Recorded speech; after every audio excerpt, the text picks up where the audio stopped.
I'm going to show you how I install a window concealment image on a window frame. You put it right on the glass. You don't put it on the frame. And I'll show you how it's done. First of all, I start by buying some of this permanent double-sided tape. I use Scotch 3M.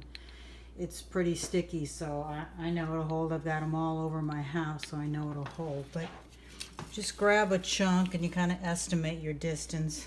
It's not rocket science, so you just take and put it on there. And then there's a piece on the bottom. It's going to be a little long, but I can kind of cut it. So I'm going to start here and then move over to there. It's a little long, so I'm going to take my scissors here and just cut it, and it's fitting there good. And I got one more piece up there, but the whole thing has got tape around it, so it's good tape. And put that there and there. Okay, so there's tape all the way around. Now this will lay flat, so it's real nice. Make sure your window's nice and clean, especially on this side, just on this side before you do it, because you're not going to be able to wash it once your window image is on there. So make sure it's clean, then put on the tape all the way around as close to the edge as you can get it so it lays nice and flat. Now taking this and putting it on, I got this shot from Arizona that I'm going to put in here. So what I do is I take it on the top and the bottom because I want to get this edge lined up with that edge in there.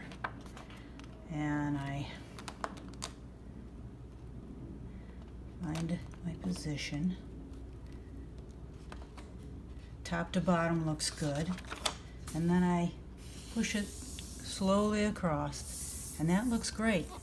And once I like my position, I just rub, make sure that this is on there securely, and that's basically it. It's laying very flat. You don't put any tape on the inside, just around the outsides. You might see the tape a little bit, but from a distance it's not really that relevant. That only shows up if you have like a really white sky without any detail or texture in it and stuff like that. Outside of that, it looks pretty good. So it's really quite easy. I just need the measurements of your window, the glass itself. Measure the width times measure the height times 35 cents per square inch, and that's the fee, less shipping. You'll be able to see a ton more detail and different uses that I've made of these image screens. I'll put the link below in the description, and you'll be able to see all the stuff that I've made, including the pricing and everything else. Thanks for watching. Please subscribe, hit the like button, the thumbs up, or click that little bell so you'll get notifications when I upload new videos. Thanks again.